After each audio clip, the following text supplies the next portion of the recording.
welcome back to my channel. It has been a long time since I've uploaded a new video to my channel.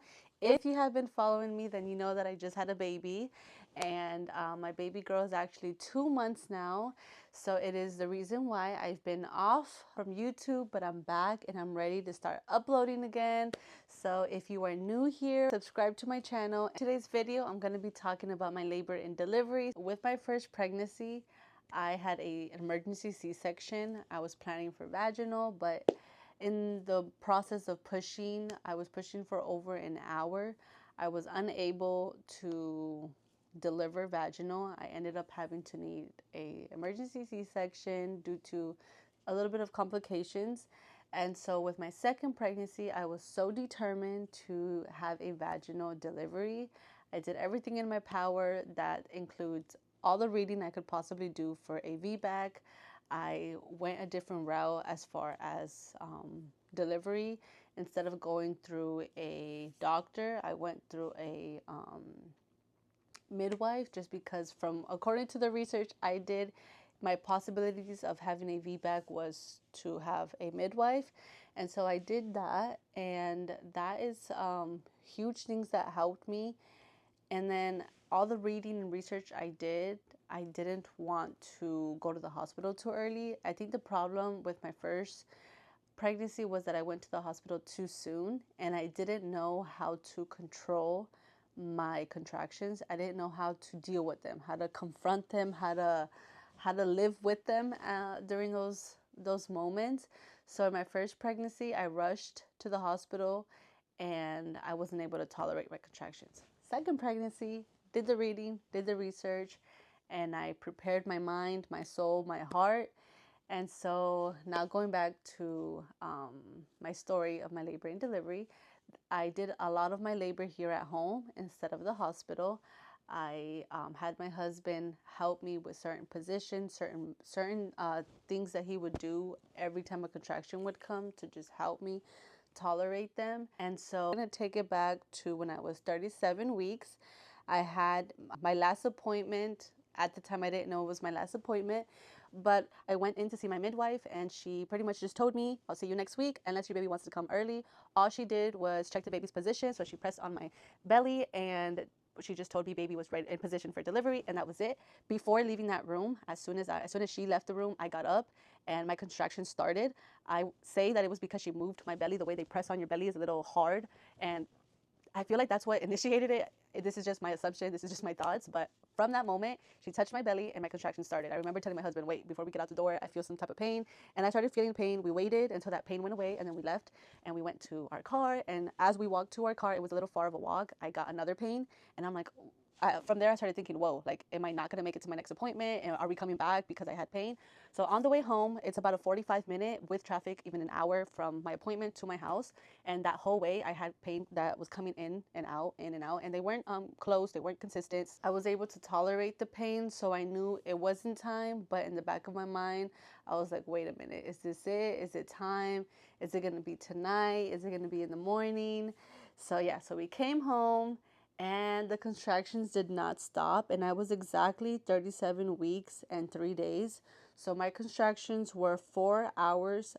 From the moment I left my appointment, they lasted 4 hours, and they were about 10 to 15 minutes apart. I remember coming home and they were still here. They were still here. And then I was like, let me go on a walk. I know walking will help, especially if they're Braxton Hicks. So I went on a walk. I remember it was my husband, myself, my baby, my other baby, my mom, and my grandma. So we went around the block, took a little walk, and came back. And I think the walk took it away. If I'm not mistaken, it was either the walk or a bath. My mom told me to go ahead and take a bath, that would help the contractions, and I took a warm bath and it went away.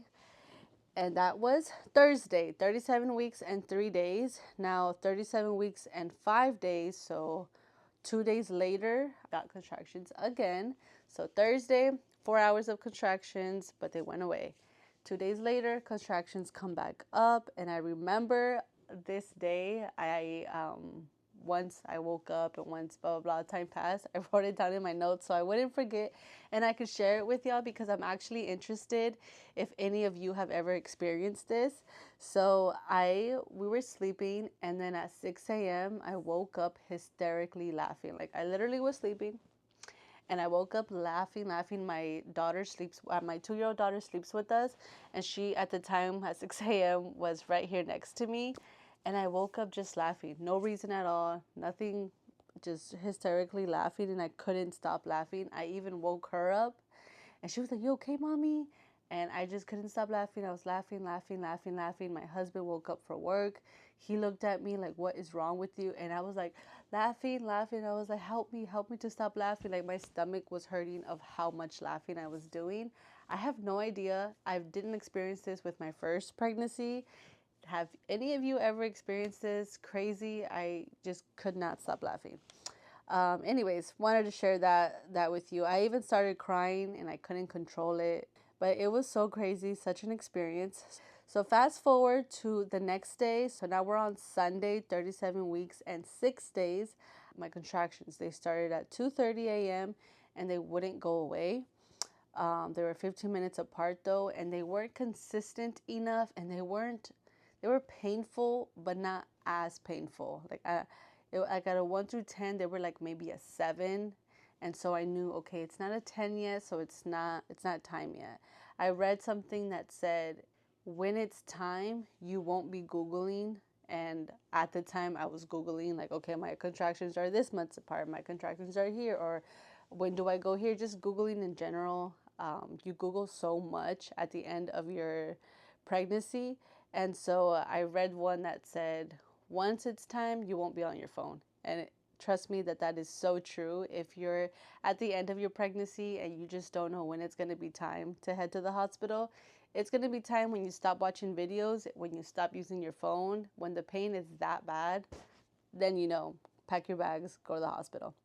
But anyways, then the next day, 38 weeks, contractions on and off since 12 a.m. So from 12 to 3:30, I was dealing with the contractions on my own. I would just switch positions. I would get up. I would try to use the restroom, drink water. But at 3:30, they started to get worse and worse that I woke up my husband to help me. And then around 4 a.m., we left to the hospital. And I'm going to show you guys clips. I didn't bring you guys fully along with me just because it's so hard. I wanted to bring you guys along with me so bad, but the pains got so intense that I could not. I could not. But on the way, I was shivering. Contractions were so much stronger. Once we got there, my husband's like, "Do you want to park it, do valet parking?" I said, "No, let's go park so I can walk and it can help me with my VBAC, and it can help me with contractions and delivery and all that stuff." So we parked the truck, we got off, and we're walking. But that walk was like, let's say, I think like a good 5-minute walk, but it turned into like maybe a 10-minute walk, because we had to stop every 2 to 3 minutes, or every minute. The contractions were so close. They were so, so, so close. Every 2 to 3 minutes, I was getting a contraction. And so the place where we delivered, to go in, you have to like, I don't know, you have to get in a line to like show your ID, then go in, then get checked in. But my contractions were so bad. I wasn't screaming, but I was like having these heavy breathings that I was in line. I was like, oh crap, a contraction is coming. I need to get out of this line before I scare all these people. So I got out of line. My husband, I told him stay in line. But then the security people there noticed, and they're like, let's get you a golf cart and let's get you up because you are about to deliver your baby. So they got us on the golf cart. We went to a different side that I've never been in, which was the emergency side, which I guess we should have gone there, but I told my husband no. I wanted to be bold and be brave and go through those contractions walking. So yeah, so anyways, we went through the emergency side, and from there, checked in. Once my midwife came to check me, she came in and I was 6 centimeters dilated, and I was so happy. I wanted to cry so bad because to me, it was just such a big, I thought I was going to get there and be like 1 centimeter or not even be 1 centimeter, because with my first pregnancy, when I went to the hospital, I was 0 centimeters dilated. So I was just so scared and nervous to get that same experience again. But thankfully, with everything that I did, I was able to labor and do all the laboring here at home. Big shout out to my mom and to my husband who helped me get through those contractions. Mind you, the whole time at home since Thursday, my mom was telling me to go to the hospital. And thankfully, I did not listen, and I stood my ground, and I just went through those contractions from Thursday all the way to Sunday. And so, yeah, I made it, or it's not Sunday, Monday. And then finally, they moved me to a room once they seen that I was 6 centimeters. I was 6 centimeters and 90% efficient. Hello, you guys. I can't believe that the time has come for my baby girl to finally make her arrival. I am here at the hospital. I'm just bringing you guys along as I go through labor and delivery. So right now I am at the hospital. My contractions started around consistently and really strong around 3, and at 4 I couldn't hold it anymore. It's been definitely such a different experience than with my first baby. When I got here, I was 6 centimeters, so they quickly got me into a room, which is where I'm at right now, and it's currently 8:50, so I've been here 2 hours already. And yeah, we're just gonna wait to see. Right now I have a peanut ball in between my legs. I got my epidural already. And yeah, baby's doing okay. I'm doing okay. My husband just went down. I convinced him to go get coffee and to get some breakfast for himself because he's been up since 3 a.m. with me. But yeah, hopefully we have a baby girl soon in our arms. I'm so excited. A little sad that I'm not with Gami, with my first baby. I miss her and I just want to be with her. And because we left so early, we weren't able to say bye to her, but I already FaceTimed her. She's with my mom. And I'm just going to probably take a nap, or I don't know, just hang out here, let my body do what my body needs to do. And yeah, I will keep you guys updated. And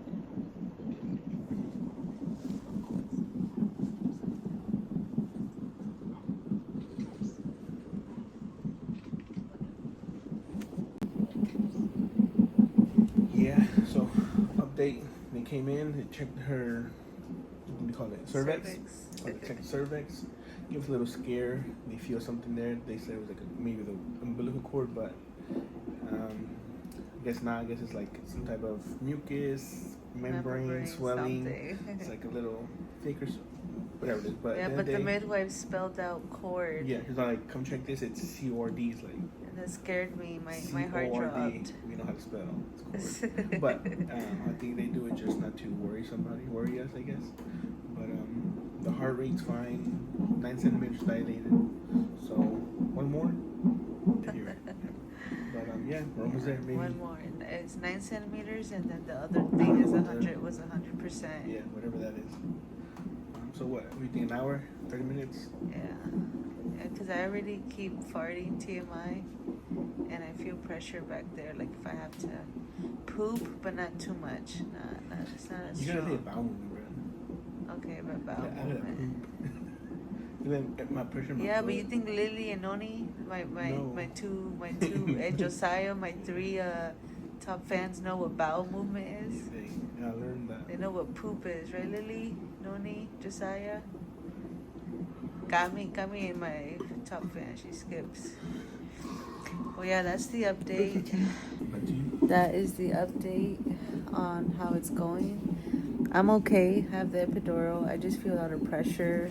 Or not pressure, I feel like my blood, my sugar levels or something is like, because I feel I feel weird.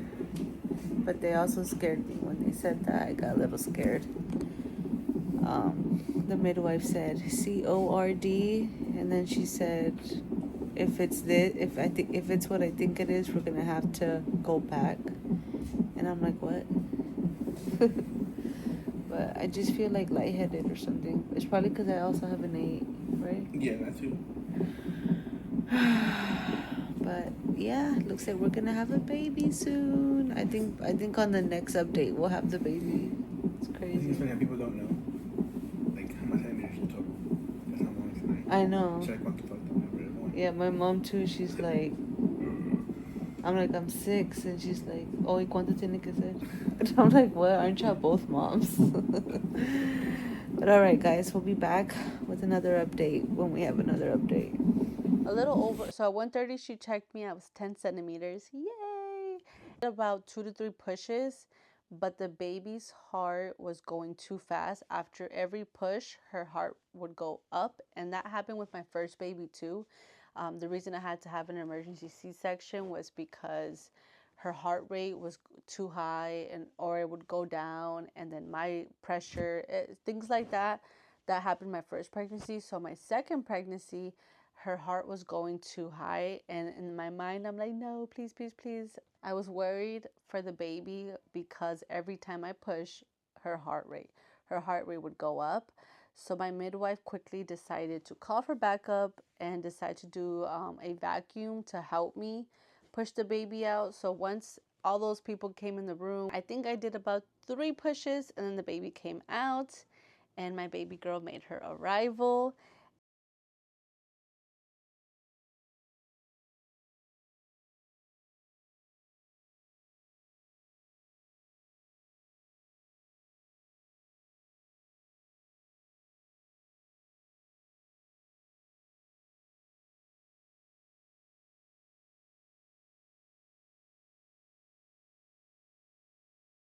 So yeah, that is my labor and delivery story. I was able to do a VBAC, and I am so happy. It was one of my goals to be able to do. I thank God so much because I prayed for this my whole pregnancy, even before being pregnant. I have a lot of more videos coming that have to do with labor and delivery. I just didn't want to make this video too long, but I do want to have another video where I talk about what helped me with contractions, because getting to 6 centimeters here at home was tough, and then I would not have been able to do it without the research that I did. And so now with the research that I have, I do want to share it with anyone that is interested, anyone that can use it. And it's definitely, if I would have known everything that I know now in my first pregnancy, I think I would have had a different outcome. But yeah, wanted to show you guys before we leave my little baby, my 2-month-old baby girl.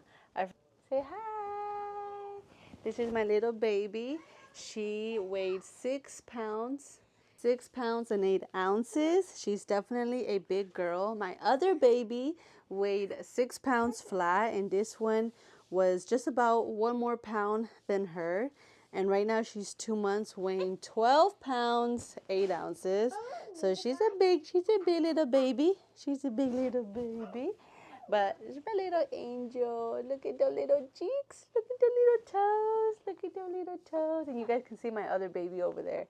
Adios. The adios.